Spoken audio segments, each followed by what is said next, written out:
क्योंकि बस वापस उसी जंगल में आई है जहाँ से पहले गुजरी थी। लेकिन विकास सर भी ड्राइवर की तरह उस पर विश्वास नहीं कर रहे थे। सर, अगर आपको मेरी बात पर यकीन नहीं हो रहा है तो बाहर देखो, अभी कुछ देर रास्ते के किनारे एक ट्रक दिखाई देगा जो एक्सीडेंट में पलटी हो चुका है। और कुछ ही देर में रास्ते के किनारे सभी को पलटी हुई ट्रक दिखाई दी। ये देखकर सभी हैरान हो गए थे।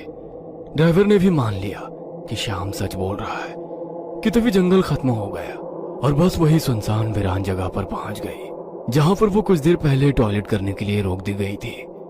ये देखकर सभी की आंखें फटी की फटी रह गई थी। विकास सर की तो बत्ती ही गोल हो गई थी। श्रीकांत पिछले सीट से आगे आ चुका था। सबके चेहरे का रंग उड़ गया था। बस अभी भी रास्ते पर चल रही थी कि तभी वो फिर से वापस वही जंगल में पहुंच गई। वो सभी जान गए कि उन्हें छलावा ने पकड़ लिया है। ड्राइवर कोई दूसरा रास्ता मिलता है या नहीं ये देख रहा था, लेकिन फिर भी बस वापस उसी जंगल में आ जाती थी। ऐसा लग रहा था कि मानो पूरी दुनिया में बस वही एक रास्ता है जो घूम फिर कर उसी जंगल में ले आता है। सर, अभी इस छलावे से कैसे निकले? मैंने सुना है कि छलावे से बाहर तभी निकल सकते हैं जब सुबह हो जाए। इसका मतलब हमें रात भर इसी सड़क से गुजरना होगा, जंगल से वीराने में और वीराने से जंगल में। क्यों ना हम सुबह होने का इंतजार करते हुए उसी वीरान जगह पर रुक जाए। ड्राइवर बस चलाते हुए बोला। लेकिन शायद मैंने सुना है कि छलावे में रुकना ठीक बात नहीं है।